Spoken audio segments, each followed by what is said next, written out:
Hello नमस्कार दोस्तों, मैं Vikas Kumar the EDU24 official channel में आप सभी का स्वागत करता हूं।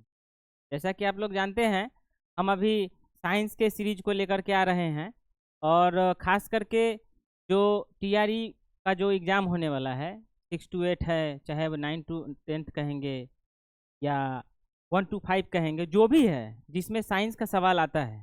ठीक है, तो अगर ये वीडियो आप देखते हैं तो आपको ज़्यादा हेल्पफुल मिलेगा और आप अधिक से अधिक प्रश्न को सॉल्व कर पाइएगा एग्ज़ाम में। साथ में ये भी बता दें कि अभी रेलवे का एग्ज़ाम चल रहा है और रेलवे के एग्ज़ाम में भी साइंस का वेटेज है ज़्यादा।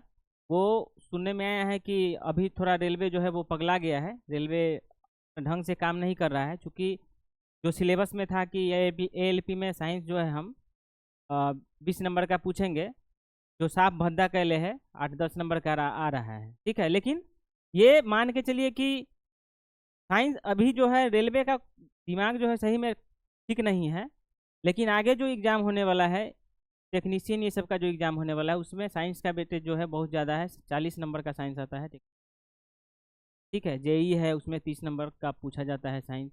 ठीक है, अब AEDO का एग्ज़ाम होने वाला है उसमें भी लगभग 30 नंबर का साइंस का सवाल आने वाला है।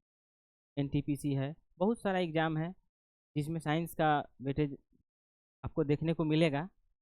तो इसीलिए हम कहते हैं कि इसे मंजिल तो मिल ही जाएगी भटकते भटकते ही सही। मंजिल तो मिल ही जाएगी भटकते भटकते ही सही, गुमराह तो वो लोग हैं जो घर से निकले ही नहीं। इसीलिए कहते हैं कि आप जो है सो बेहतर तरीके से इस वीडियो को देखिए, प्यार प्यार दीजिए हम लोगों को और अधिक से अधिक इस वीडियो को शेयर कीजिए। ठीक है, और हम आपके सामने साइंस का जो सीरीज लेकर के आ रहे हैं इसी को हम आगे बढ़ाते हुए चलते हैं। चलिए शुरू करते हैं क्लास।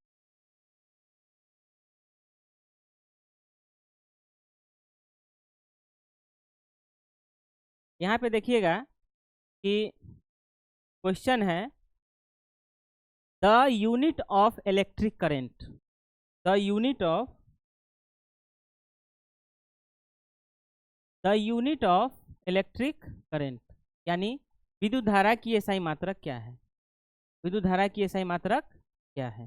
तो विद्युत धारा का एसआई मात्रक होता है एम्पियर। क्या होता है? एम्पियर।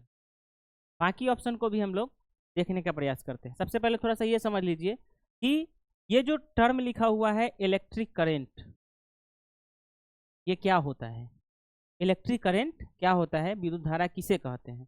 तो कहा जाता है कि इकाई समय में, इकाई समय में, समय में आवेश, आवेश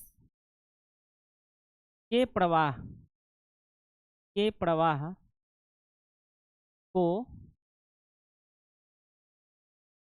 विद्युत धारा कहते हैं। विद्युत धारा, धारा कहते हैं।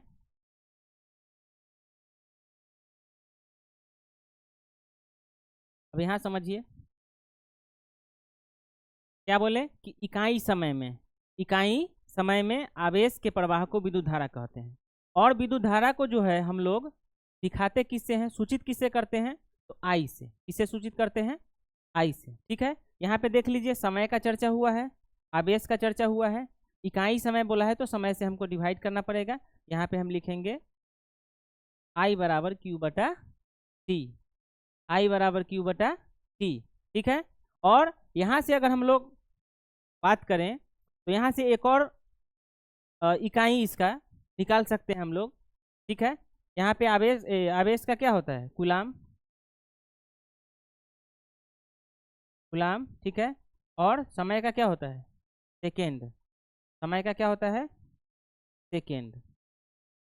ठीक है, तो यहाँ हम ये भी कह सकते हैं कि विद्युत धारा का जो मात्रक होता है वो कूलम प्रति सेकेंड होता है। इसी को हम लोग जो है क्या बोल देते हैं?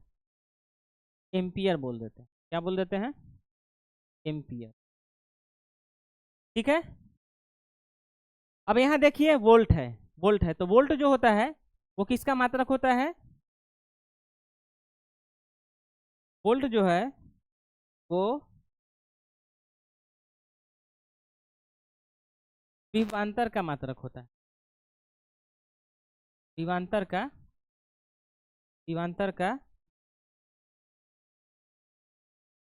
विभवांतर का मात्रक होता है। साथ में अगर हम ओम का बात करें तो ओम का जो फॉर्मूला होता है, सूत्र होता है V बराबर आई आर। क्या होता है? V बराबर आई आर होता है। ठीक है, V क्या हो गया आपका? विभवांतर हो गया। I क्या हो गया? करंट हो गया। और R क्या हो जाता है? प्रतिरोध हो जाता है। क्या हो जाता है? प्रतिरोध। और ओम जो होता है वह किसका मात्रक होता है? प्रतिरोध का। किसका? प्रतिरोध का ऐसा मात्रक। ओम जो है, ओम प्रतिरोध, प्रतिरोध, प्रतिरोध, प्रतिरोध का सही मात्रक। अच्छा, प्रतिरोध क्या होता है? प्रतिरोध क्या होता है? प्रतिरोध का मतलब नामे से देखिए, रुकावट। क्या है? रुकावट। जैसे विद्युत धारा बहती है तो विद्युत धारा के बहाव में जो रुकावट पैदा करता है, विद्युत धारा के बहाव में जो रुकावट पैदा करता है उसी को हम लोग प्रतिरोध कहते हैं। तो अगर प्रतिरोध लिखना होगा कि क्या है, किसे बोलते हैं, तो आप यहाँ देख सकते हैं कि प्रतिरोध आवेश के बहाव में, के प्रवाह में रुकावट, रुकावट या विरोध कह सकते हैं, विरोध। ठीक है, ये क्या कहलाता है? ये कहलाता है आपका प्रतिरोध। क्या कहलाता है? प्रतिरोध कहलाता है। प्रतिरोध कहलाता। ठीक है, अब यहाँ देख लीजिए, यहाँ पे डी नंबर में देखिए कि लिखा हुआ है वाट। क्या लिखा हुआ है? वाट। वाट किसका ऐसा ही मात्रक होता है? शक्ति का ऐसा ही मात्रक होता है। तो थोड़ा शक्ति को भी समझ लेते हैं। ठीक है, शक्ति या इसी को हम लोग बोलेंगे विद्युत शक्ति, विद्युत शक्ति। ठीक है, इसको हम लोग P से दिखाते हैं या इसको अंग्रेजी में लिख सकते हैं पावर। क्या लिख सकते हैं? पावर। तो विद्युत शक्ति क्या होता है? कार्य करने का दर, कार्य करने की जो दर होता है, कार्य करने की, यहाँ लिखेंगे कार्य करने की दर को क्या कहते हैं? विद्युत शक्ति यानी पावर कहते। क्या कहते हैं? पावर कहते हैं। क्या कहते हैं? पावर कहते हैं। कार्य करने की दर को क्या कहते हैं? पावर, शक्ति कहते हैं। अब देखिए, P बराबर होता है W बटा T। P बराबर क्या होता है? W बटा T। P हो गया आपका पावर हो गया, W क्या हो गया? वर्क, काम हो गया। क्या हो गया? काम। और T क्या हो गया? समय। ठीक है, चलिए चलते हैं, आगे बढ़ते हैं।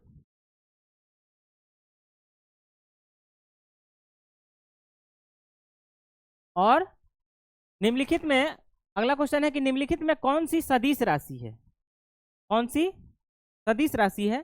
तो सबसे पहले हम सदिश राशि समझ लेते हैं। क्या होता है सदिश राशि? ये जो यहाँ टर्म लिखा हुआ है सदिश राशि यानी vector quantity. Which of the following is a vector quantity? Vector quantity के बारे में पूछा गया है, यानी सदिश राशि कौन है, तो इसको समझ लीजिए।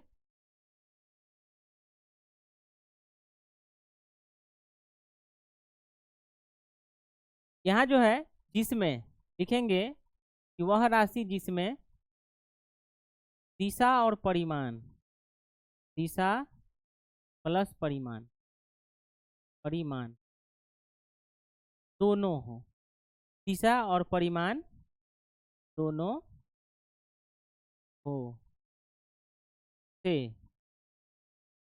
सदिश राशि का क्या कहते हैं? सदिश राशि।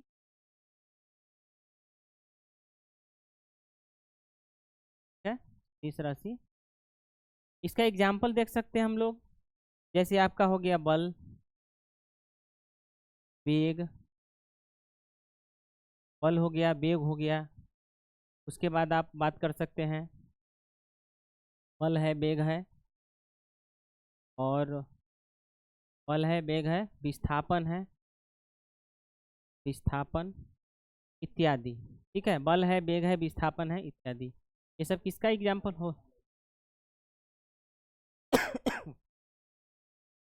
ये सब किसका एग्जाम्पल हो जाएगा? सदिश राशि का एग्जाम्पल हो जाएगा।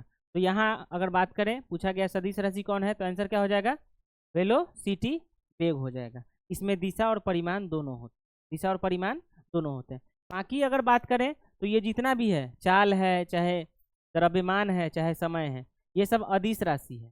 क्या है? ये सब अदिश राशि है। ठीक है,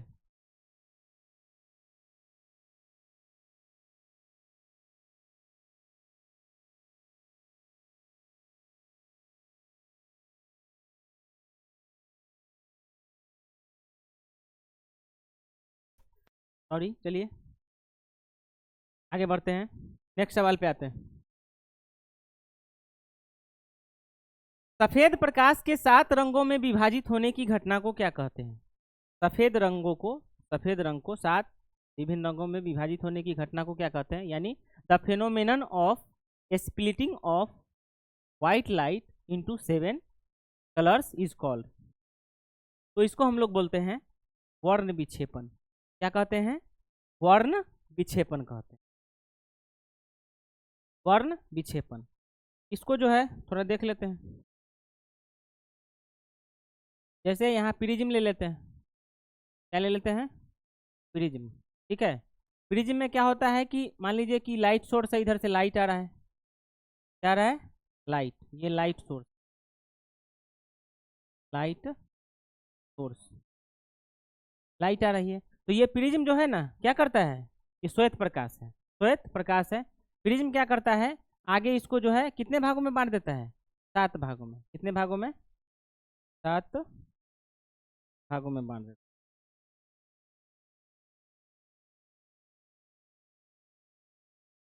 ठीक है, कितने भागों में? 7 भागों में बांट।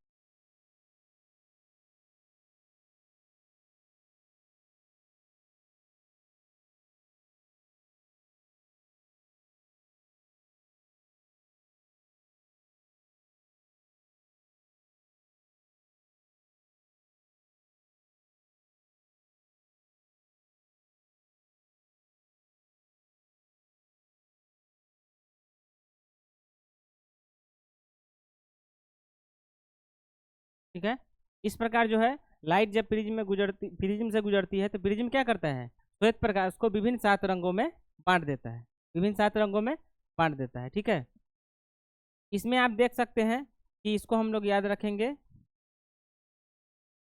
विव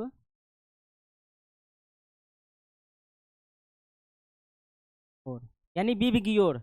इसको कैसे याद रखेंगे? विव की ओर। अब जरा यहाँ पे देखिए कि सबसे ज्यादा विचलन, सबसे ज्यादा जो विचलन है वो किस में हुआ है? यानी सबसे ज्यादा कौन सा जो रंग है, कलर है, वो क्या हुआ है, मतलब कि विचलित हुआ है, झुकाव हुआ है, मुड़ाव हुआ है, वो जरा देखिएगा। तो यहाँ पे आप देख सकते हैं कि सबसे कम हुआ है रेड में। किस में हुआ है? रेड में। और सबसे ज्यादा झुकाव किस में हुआ है? बैगनी में। किस में हुआ है? बैगनी में, यानी वायलट में। तो ये ध्यान में रखिएगा। ठीक है, इसका नाम आप देख सकते हैं, भी से हो जाएगा आपका वायलेट। क्या हो जाएगा? वायलेट।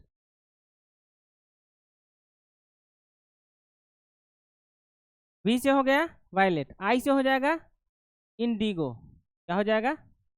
इंडिगो। और बी से हो जाएगा ब्लू। क्या हो जाएगा? ब्लू।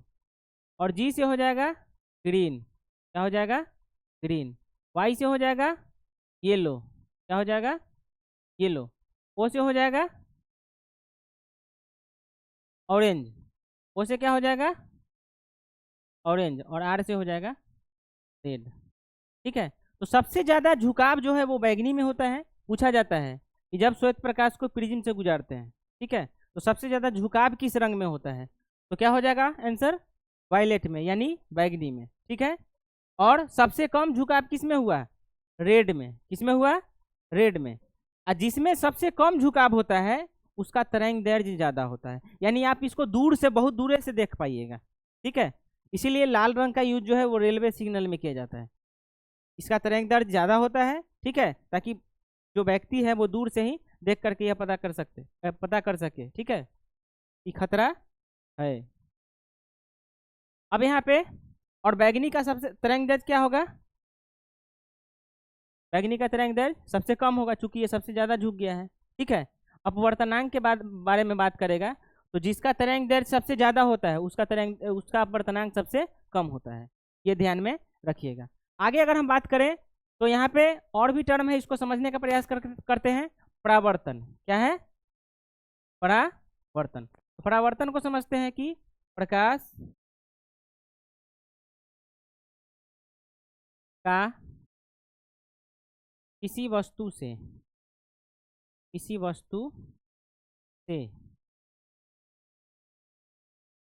प्रकाश का किसी वस्तु से टकराकर लौटने की घटना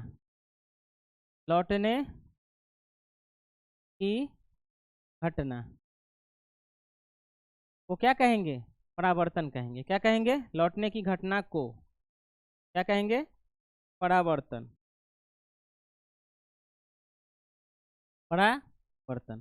कहेंगे, कहते हैं।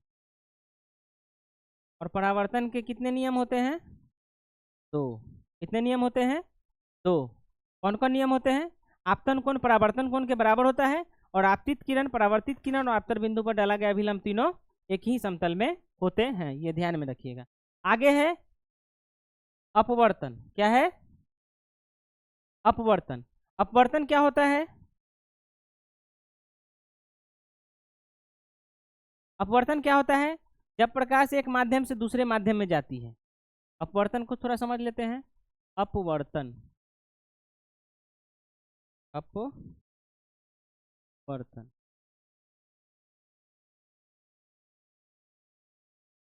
अपवर्तन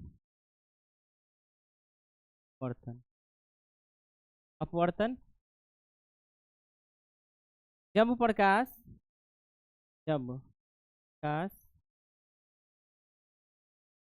एक माध्यम से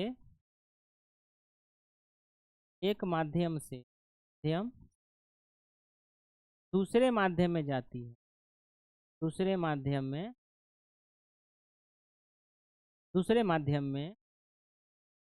जाती है तो उसमें क्या हो जाता है? दिशा परिवर्तन हो जाता है। तो में दिशा परिवर्तन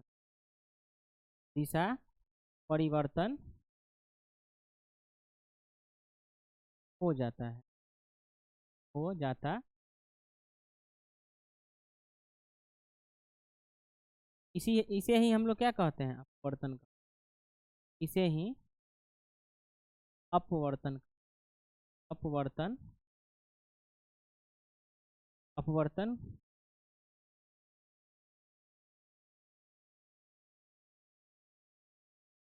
कहते हैं। एक और है विवर्तन। तो विवर्तन को यहीं पे देख लीजिए। किसी पतले किनारे से प्रकाश का मुड़ना। किसी पतले किनारे से किसी पतले कोनों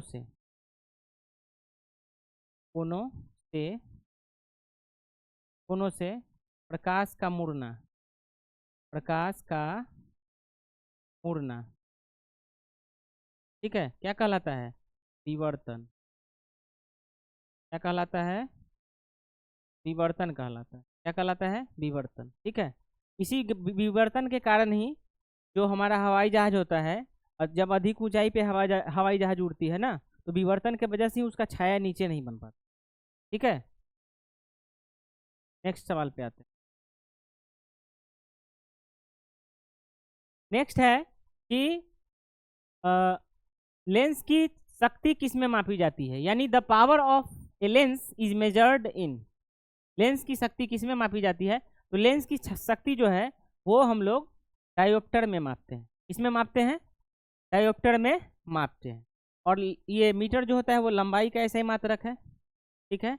कैंडेला जो हो जाएगा वो किसका हो जाएगा? ज्योति तीव्रता का, ज्योति तीव्रता का, कैंडेला किसका मात्रक हो जाएगा? ज्योति तीव्रता का। और ये ल्यूमेन किसका हो जाएगा? फ्लक्स का। क्या हो जाएगा? फ्लक्स का मात्रक। और मीटर किसका मात्रक हो जाएगा? लंबाई का। क्या मात्रक हो जाएगा? लंबाई का मात्रक हो जाए। चलिए नेक्स्ट सवाल पे चलते। अब है, कौन सा नियम कहता है कि न तो ऊर्जा बनाई जा सकती है और न ही नष्ट की जा सकती है? वास्तविकता है, ऊर्जा को न हम बना सकते हैं न नष्ट कर सकते हैं, केवल इसके रूप में परिवर्तन हो, केवल इसके रूप में परिवर्तन होता है। और यह कहा, ये जो कथ मतलब कि इसको हम लोग जो है ऊर्जा संरक्षण के सिद्धांत के नाम से जानते हैं, ऊर्जा संरक्षण के सिद्धांत के नाम से जानते हैं। ठीक है, तो यहाँ पे देख लीजिएगा, कहाँ है? ऑप्शन नंबर बी में। कहाँ है? ऑप्शन नंबर, ठीक है। अब यहाँ पे देख लीजिए, ऑप्शन में है कि न्यूटन का प्रथम नियम, ऑप्शन नंबर ए में है न्यूटन का प्रथम नियम। तो न्यूटन के प्रथम नियम को और क्या क्या कहते हैं? इसको हम लोग बोलते हैं जड़त्व का नियम। क्या कहते हैं? जड़त्व का नियम। ठीक है, इसी को हम लोग बोलते हैं गैलीलियो का नियम। गैलीलियो, जड़त्व का नियम या गैलीलियो का, यानी वस्तु यदि विराम में है तो विराम में रहना चाहेगी, गति में है तो गति में रहना चाहेगी, जब तक कि उस पर कोई बाह्य बल हम नहीं लगाए। ठीक है, ये हो गया न्यूटन गति का प्रथम नियम। इसको जड़त्व का नियम भी या गैलीलियो का नियम भी कहते हैं। आगे देख सकते हैं, ओम का नियम, V बराबर आई आर, V बराबर आई आर। अगला है पास्कल का नियम। क्या है? पास्कल का नियम। तो पास्कल किसका मात्रक होता है? पास्कल होता है दाब का, पास्कल होता है दाब का मात्रक। चलिए नेक्स्ट सवाल पे आते हैं। अगला है, the chemical formula of water is, पानी का रासायनिक सूत्र क्या है? तो पानी का रासायनिक सूत्र हम सभी लोग जानते हैं, आसान है। तो यहाँ पे देख सकते हैं, पानी का रासायनिक सूत्र होता है H2O। अब थोड़ा सा देख लेते हैं कि पानी का निर्माण, ठीक है ना, ऐसे। हाँ, एक और है यहाँ पे, आप ध्यान दे सकते हैं, H2O2, इसको हम लोग बोलते हैं हाइड्रोजन, हाइड्रोजन परऑक्साइड। और तो ध्यान में रखिएगा H2O2। और H2O को समझ लेते हैं थोड़ा सा। यहाँ पे HCl NaOH, यहाँ पे बनता है L प्लस H2, ये यहाँ से भी थोड़ा सा बनता है। और भी देख ले सकते हैं, ये तो आपका हो गया, ये एक्स्ट्रा में जान लीजिए इसको। HCl और NaOH जो है, यानी प्रबल अम्ल, प्रबल अम्ल और प्रबल क्षार। प्रबल, प्रबल का मतलब होता है मजबूत। ये दरअसल इसका है, न्यूट्रलाइजेशन का है, जो उदासीनीकरण अभिक्रिया है ना, उसी का है प्रबल क्षार। जब ये मिलता है तो बनता है NaCl और H2O। H2O दरअसल बनता है, आप देख सकते हैं, जब H2 और O2 मिलता है, H2 और O2 मिलता है तो क्या बनता है? H2O का निर्माण, H2O का निर्माण। ठीक है, चलिए नेक्स्ट सवाल पे चलते हैं। अगला है, निम्नलिखित में कौन सी अक्रिय गैस है? निम्नलिखित में कौन सी अक्रिय गैस है? Which of the following is a noble gas? तो अक्रिय गैसों की संख्या जो है वो 6 है। कितने हैं? 6। Helium, neon, argon, krypton, xenon, radon. Helium, neon, अक्रिय गैस की अगर बात करें हम लोग, अक्रिय गैस की अगर हम लोग बात करें तो helium, helium, neon, argon, helium, neon, argon, krypton, xenon और radon. Helium, neon, argon, krypton, xenon, radon. तो यहाँ पे आंसर क्या हो जाएगा? हीलियम। क्या हो जाएगा? हीलियम। और भी थोड़ा समझ लीजिए यहाँ पे। यहाँ पे एक रेडॉन है गैस, रेडॉन अक्रिय गैस है। ये वायुमंडल में नहीं मिलता है, वायुमंडल में नहीं पाया जाता, नहीं पाया जाता। ठीक है, नहीं पाया जाता है। पूछा जाता है कि कौन सा गैस है जो वायुमंडल में नहीं पाया जाता है, तो ये ध्यान में रखिएगा, रेडॉन जो है वो वायुमंडल में नहीं पाया जाता है। जिनॉन को हम लोग बोलते हैं स्ट्रेंजर। क्या बोलते हैं? स्ट्रेंजर गैस के नाम से जानते हैं। ठीक है, स्ट्रेंजर गैस के नाम से जानते हैं। आगे है, इसमें देख सकते हैं ऑक्सीजन ईंधन को जलाने में सहायक होता है। ऑक्सीजन ईंधन को जलाने में सहायक होता है। नाइट्रोजन जो होता है वो ठंडी गैस होता है। नाइट्रोजन, नाइट्रोजन में हम लोग क्या रखते हैं? वीर्य को सुरक्षित रखते हैं। जो माल मवेशी का जो सीमेन होता है उसको किसमें रखते हैं सुरक्षित? इसी में, वीर्य को, वीर्य को सुरक्षित रखते हैं। हाइड्रोजन है तो हाइड्रोजन को आवारा तत्व कहते हैं। भविष्य का ईंधन इसी को बोलते हैं, आवारा तत्व। भविष्य का, भविष्य का ईंधन, भविष्य का ईंधन कहते हैं। चलिए नेक्स्ट सवाल पे चलते हैं। अब है the pH value of pure water is. शुद्ध पानी का पीएच मान कितना है? शुद्ध पानी का पीएच मान कितना है? तो इसका आंसर क्या हो जाएगा? 7। कितना हो जाएगा? 7। पीएच क्या होता है? तो पीएच स्केल जो है, पीएच स्केल, इसके बारे में सबसे पहले बताया था सोरेनसन।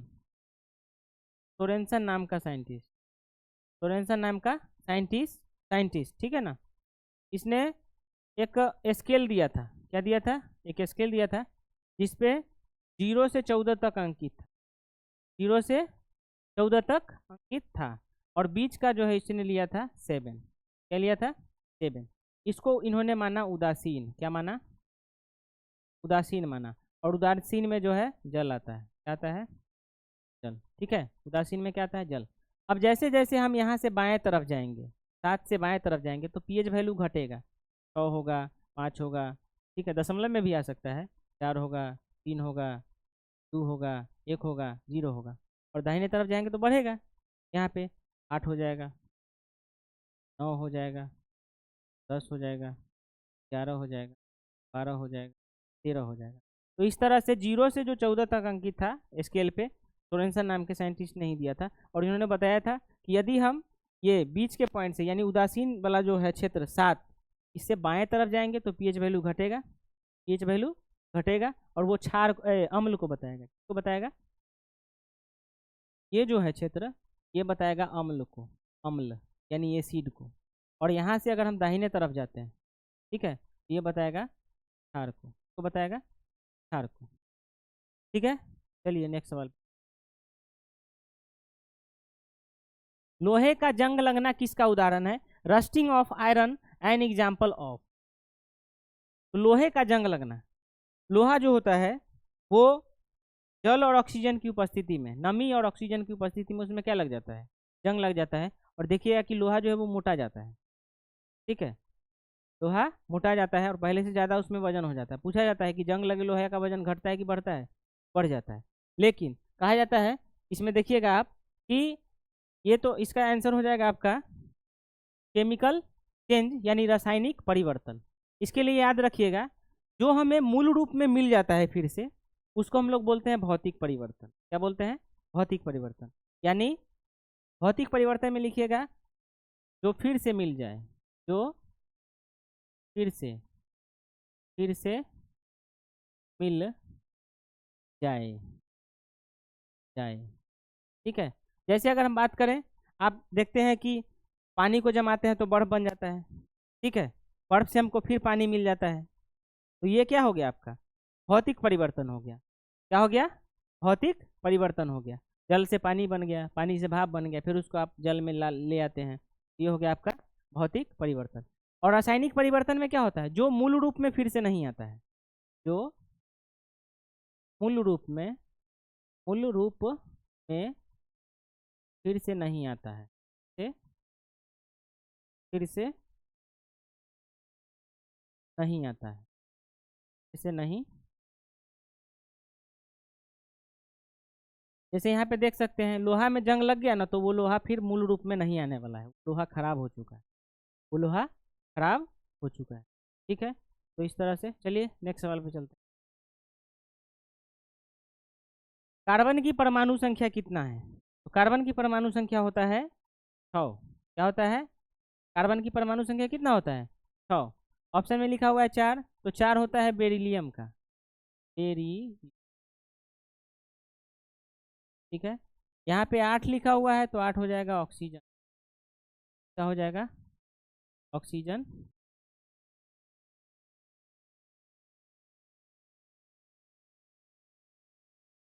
8 किसका हो जाएगा, ऑक्सीजन। और 12 हो जाएगा किसका, मैग्नीशियम।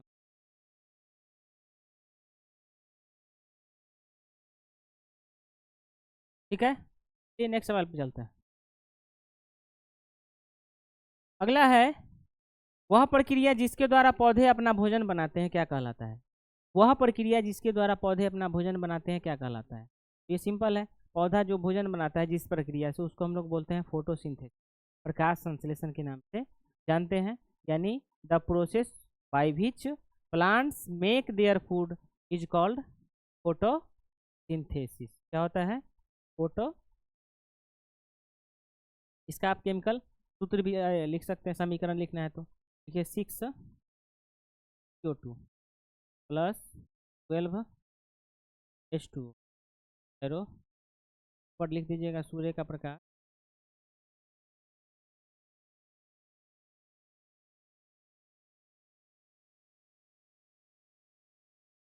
क्या बनेगा, ग्लूकोज बनेगा। 6C6H12O6 प्लस ऑक्सीजन बनेगा O2 और। ठीक है, ये ध्यान में रखिएगा इसका समीकरण। ऐसे भी पूछा जा सकता है कि प्रकाश संश्लेषण की जो क्रिया होती है उसमें कार्बन डाइऑक्साइड के कितने अणु लिए जा सकते हैं, कितने अणु लिए जा सकते हैं, तो ये ध्यान में रखिएगा 6 गो। अगर जल का पूछेगा तो 12 गो, इस तरह से भी प्रश्न पूछा जाता है। पाचन है, तो पाचन भोजन पाचन कहाँ से शुरू होता है, मुंह से शुरू होता है, मुंह से शुरू होता है।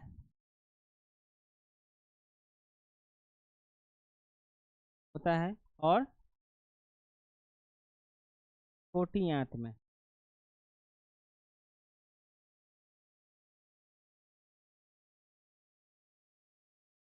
छोटी छोटी आंत में, छोटी आंत के इलियम में, इलियम में पूर्ण होता है, पूर्ण।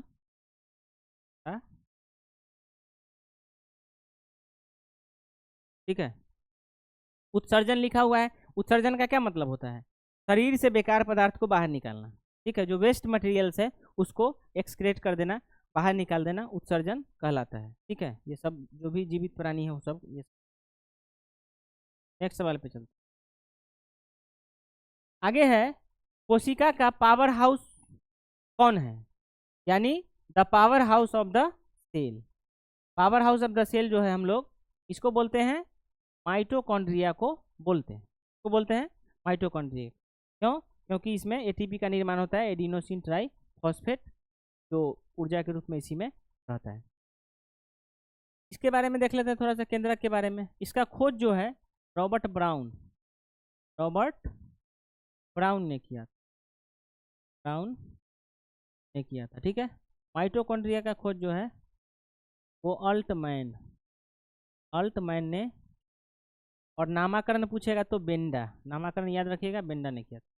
और राइबोसोम है तो राइबोसोम का खोज किया था पैलाडे, ठीक है। और एक बात और, कोशिका का जो सबसे छोटा कोशिकांग होता है वो राइबोसोम ही होता है, इसको ध्यान में रखिएगा। और कोशिका का कोशिका का सबसे कोशिका का सबसे छोटा छोटा कोशिकांग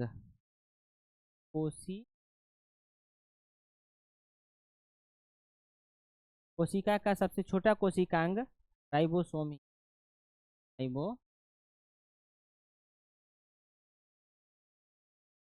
ही होता है। साथ में प्रोटीन की फैक्ट्री, इसी को हम लोग बोलते हैं प्रोटीन की फैक्ट्री, प्रोटीन की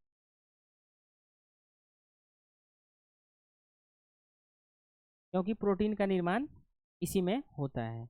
एक और देख लेते हैं यहाँ पे हमारा जो, और न्यूक्लियस के बारे में और जान लीजिए। न्यूक्लियस जो होता है वो सेल को क्या करता है, पूरा सेल को कंट्रोल करके रखता है। न्यूक्लियस को जो है सेल का क्या बोला जाता है, ब्रेन। जैसे हमारा जो ब्रेन होता है तो हमारे पूरे शरीर को क्या करता है, कंट्रोल करके रखता है। उसी तरह से कोशिका में जो केंद्रक होता है, न्यूक्लियस होता है, तो पूरे कोशिका को कंट्रोल करके रखता है। आगे देखते हैं, इसमें गोल्जी बॉडी के बारे में थोड़ा समझ लेते हैं, गोल्जी बॉडी के बारे में। तो गोल्जी बॉडी जो होता है इसका खोज गोल्जी नाम के ही जो साइंटिस्ट है उन्होंने किया था। और गोल्जी बॉडी जो होता है वो प्रोटीन और लिपिड्स प्रोटीन और लिपिड्स प्रोटीन और लिपिड के पैकेजिंग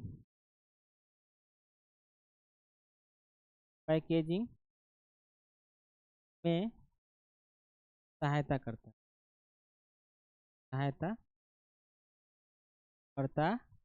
है। प्रोटीन और लिपिड के पैकेजिंग में सहायता करता है। चलिए नेक्स्ट सवाल पे चलते हैं। अगला है, मानव रक्त का पीएच लगभग कितना होता है। मानव रक्त का पीएच लगभग कितना होता है, तो ये सिंपल है, 7.4 होता है। कितना होता है, 7.4। यानी मानव का जो ब्लड होता है, खून होता है, रुधिर होता है, उसी को बोलते हैं, वो हल्का क्षारीय होता है, एकदम हल्का। 7 से जो ज़्यादा वाला होता है वो क्षारीय होता है, तो 7.4 है ना, है हल्का क्षारीय हो, ठीक है। और नेक्स्ट अगर बात करें तो 8.4 जो होता है वो समुद्री जल का होता है, समुद्री जल का पीएच मान, ठीक है। चलिए नेक्स्ट सवाल पे आते हैं।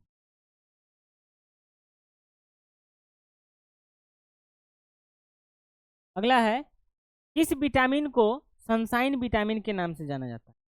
सनसाइन विटामिन यानी सन से हम लोग, सन के रहते हैं सन के सामने, ठीक है, धूप, धूप जिसको बोलते हैं, उससे हमको कौन सा विटामिन शरीर में मिलता है। तो विटामिन जो होता है, धूप से मिलने वाला विटामिन का नाम है विटामिन डी। कौन सा विटामिन है, विटामिन डी है, तो इसको हम लोग लगाएंगे विटामिन डी। साथ में अगर बात करें तो विटामिन ए, ऐसे इसके बारे में देख लीजिए, विटामिन डी की कमी से होता है रिकेट्स।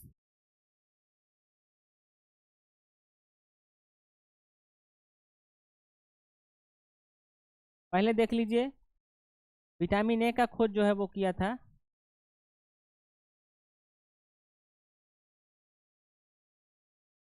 खोज, खोज लिखिए,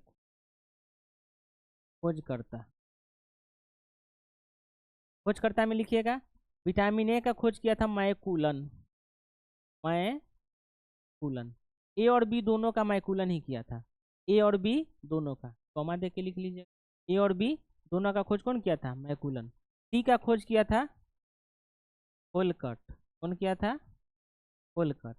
और डी का कौन किया था, हॉपकिंस, हॉप।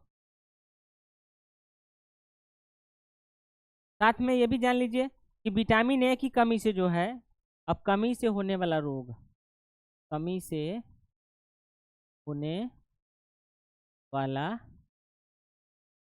रोग, कमी से होने वाला रोग। तो विटामिन ए की कमी से कौन सा रोग होता है? रतौंधी। कौन सा रोग होता है?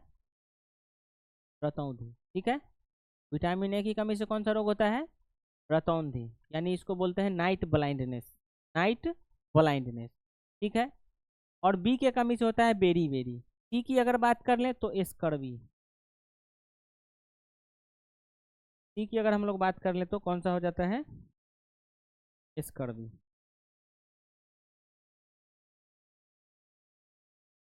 स्कर्वी। ठीक है, इसमें क्या होता है?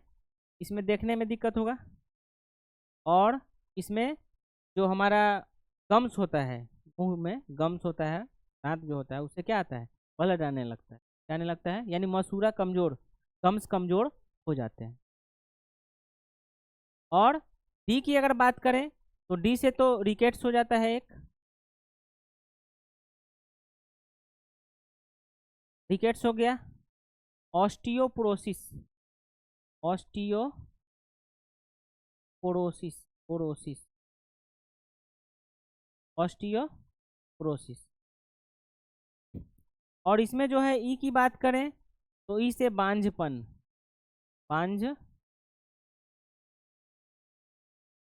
बांझपन, नपुंसकता कहेंगे, नपुन, ये नपुंसकता पुरुष में होगा, यानी वह मतलब कि प्रजनन जो है, जनन वो ठीक से नहीं कर पाएगा। ठीक है, और महिला में पांचपन समझ में करते हैं, तो महिलाएं जो है वो बच्चे को जन्म दे पाने में अक्षम हो जाती है, वो है यहाँ पे बांझपन। ठीक है, और नपुंसकता हो जाता है पुरुष में, विटामिन ई की कमी। ठीक है, अगर हम इसका रासायनिक नाम की बात करें, रासायनिक नाम की बात करें तो विटामिन ए का जो रासायनिक नाम है, रासायनिक, रासायनिक नाम, विटामिन ए के बाद बी ले लीजिए, ले लीजिए ना, डी ले लीजिए, ई ले लीजिए, और एक के ले लीजिए। विटामिन ए का होता है रेटिनॉल, रेटी होता है रेटी,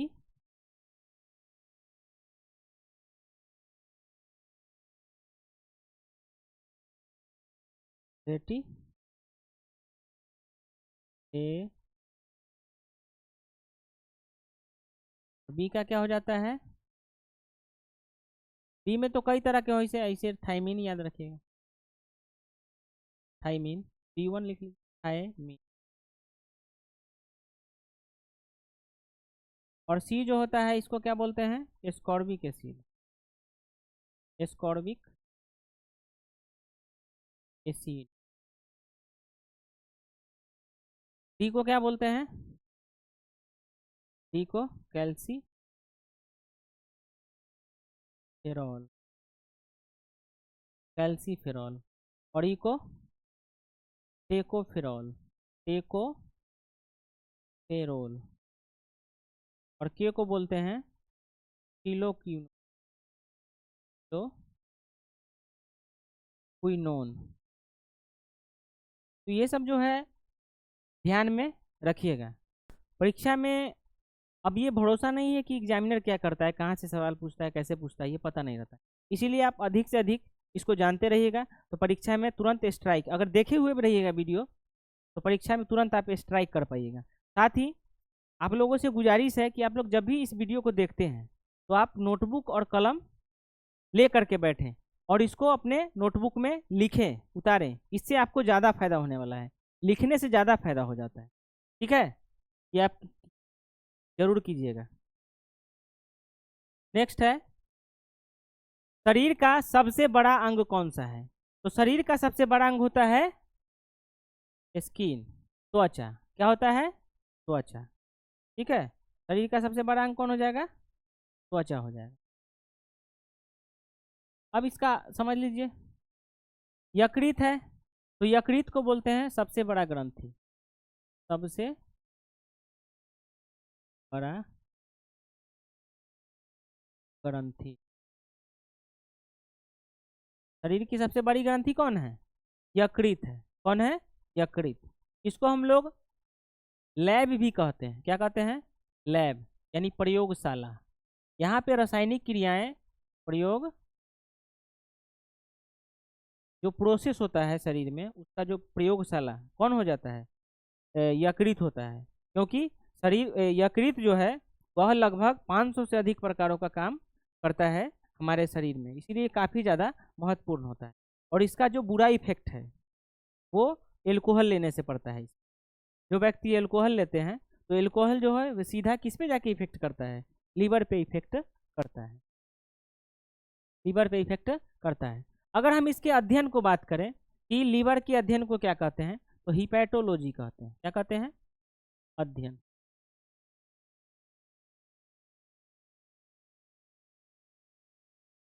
ठीक है, लीवर का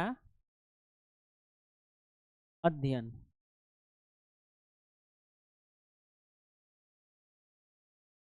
लीवर का जो अध्ययन होता है इसको हम लोग बोलते हैं हिपैटोलॉजी। हिपैटोलॉजी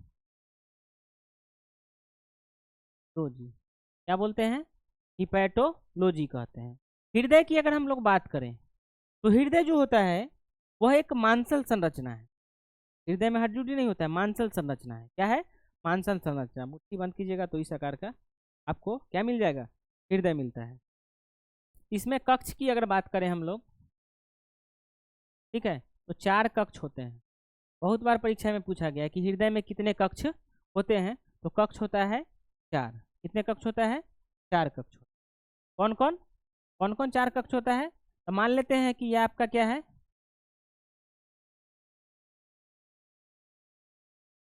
मान लेते हैं कि यह आपका हृदय है। क्या है? हृदय। ठीक है, तो हृदय में 4 कक्ष कौन कौन है देख लीजिए। यह आपका हो जाएगा ऑरिकल। क्या हो जाएगा?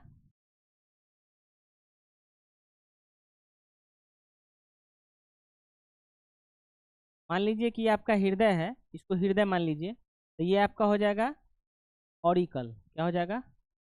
ऑरिकल। ठीक है, या इसको एट्रियम भी कहते हैं। क्या कहते हैं? ऑरिकल। यानी ऊपर वाला जो 2 भाग है उसको हम लोग ऑरिकल कहेंगे। क्या कहेंगे? ऑरिकल कहेंगे। इसको हम लोग बोलेंगे राइट ऑरिकल। क्या कहेंगे? Right auricle. ठीक है, और इसको हम लोग क्या कहेंगे? Left auricle. Left auricle. ऑरी। ठीक है, हिंदी में अगर बात करें तो हिंदी में हम लोग इसको बोलते हैं आलिंद। क्या बोलते हैं? आलिंद। क्या बोलते हैं? आलिंद बोलते हैं। क्या बोलते हैं? आलिंद। नीचे वाला की अगर हम बात करें तो इसको हम लोग बोलते हैं राइट वेंट्रिकल। क्या बोलते हैं? Right ventricle. Right ventricle. इसको हम लोग बोलते हैं दायां निलय। क्या बोलेंगे? दायां निलय। क्या कहते हैं? दायां निलय। इसको क्या बोल सकते हैं? जब ये राइट वेंट्रिकल है तो ये हो जाएगा लेफ्ट वेंट्रिकल। Left ventricle. इसको हम लोग बोलते हैं बायां निलय। क्या बोलते हैं? बायां निलय। और भी विस्तार से चर्चा किया जाएगा फाउंडेशन में। ठीक है, और यहाँ पे देख लीजिए 4 कक्ष हो गया, 1 2 3 4। ठीक है, नाम देख लीजिए यहाँ पे राइट ऑरिकल। ऑरिकल अगर नहीं लिखा हुआ रहता है तो लिखा हुआ रहता है एट्रियम। क्या लिखल रहेगा? एट्रियम लिखल रहेगा। ये हो गया आपका आलिंद, यानी दायां आलिंद, बायां आलिंद, और दायां निलय और बायां निलय।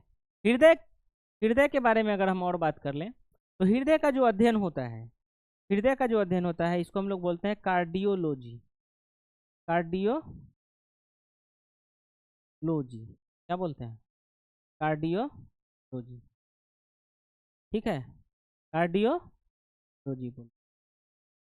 त्वचा के अगर हम त्वचा के बारे में बात करें तो ये तो एक देख लिया कि सबसे बड़ा अंग होता है शरीर का। त्वचा के अध्ययन के बारे में बात करें तो इसको हम लोग बोलते हैं डर्मेटोलॉजी। डर्मेटोलॉजी।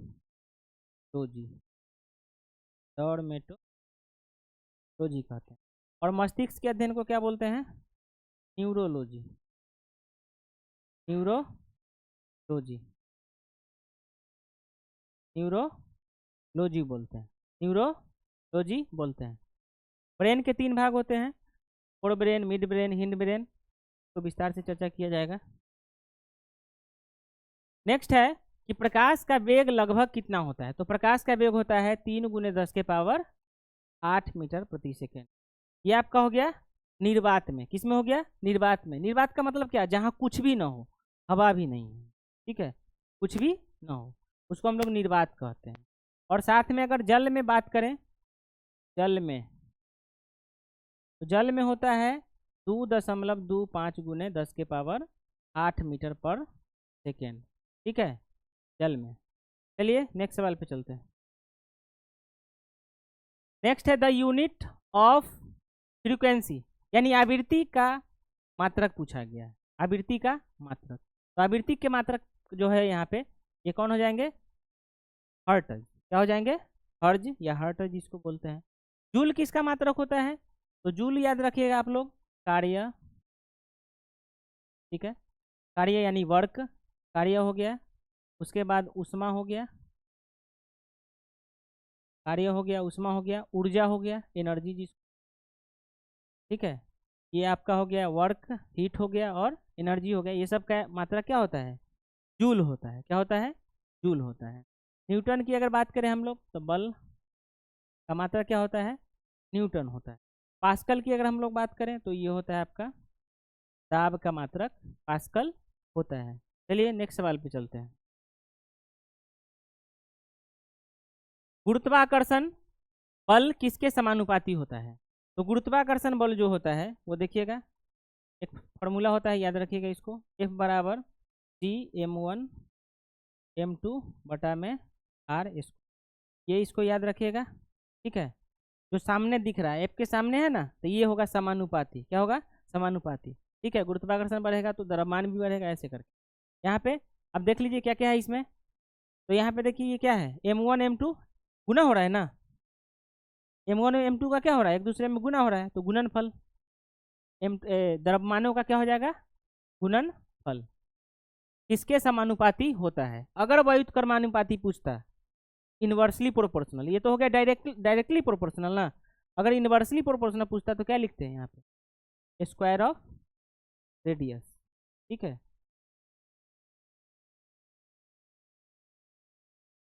हाँ, ऐसे ये जो होता है ना ब्रह्मांड में, 2 वस्तुओं के बीच का जो डिस्टेंस है, वही समझिएगा इसको, आर को।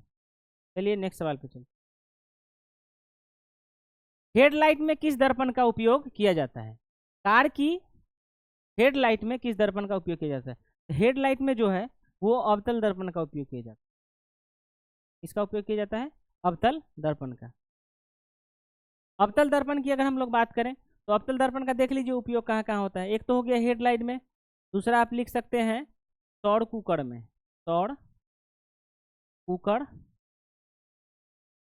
और सबसे फेमस एग्जाम्पल है हजामती, हजामती दर्पण के रूप में, ठीक है, हजामती दर्पण के रूप में करते हैं। समतल दर्पण का घर में हम जो मुंह देखते हैं, ठीक है। और इसमें हम लोग अगर बात करें तो सर्च लाइट, जो टॉर्च होता है, सर्च लाइट, इसमें भी यूज होता है। समतल दर्पण तो साधारण है, हर सब में देखने करते। उत्तल दर्पण की अगर बात करो हम लोग, तो गाड़ी के साइड मिरर के रूप में, गाड़ी के साइड मिरर के रूप में, मिरर के रूप में का यूज होता है। और एक होता है स्ट्रीट लाइट में, सोडियम जो लैंप होता है, सोडियम प्रवर्तक लैंप जो होता है, उसमें भी उत्तल दर्पण का यूज होता है। चलिए नेक्स्ट सवाल पे चलते। कोनों के चारों ओर प्रकाश के मुड़ने की घटना को क्या कहते हैं? तो कोनों यानी कॉर्नर बोला ना, किसी पदार्थ के पतला जो कोना होता है उससे प्रकाश का जो मुड़ाव होता है, उसको हम लोग क्या बोलते हैं? विवर्तन बोलते हैं, डिफरेक्शन बोलते हैं। क्या बोलते हैं? डिफरेक्शन बोलते हैं।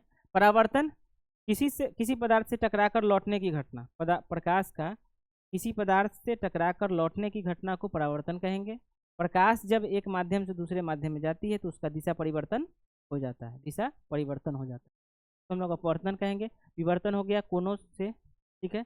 और वर्ण विक्षेपण का क्या मतलब हो गया, जब श्वेत प्रकाश का विभिन्न 7 रंगों में विभाजित हो जाता है तो उसको हम लोग क्या बोलते हैं, वर्ण विक्षेपण के नाम से जानते हैं। तो चलिए आज के लिए इतना ही, बहुत बहुत धन्यवाद। साथ में आप लोग इस वीडियो को अधिक से अधिक शेयर कीजिए, अपना प्यार दुलार दिखाइए।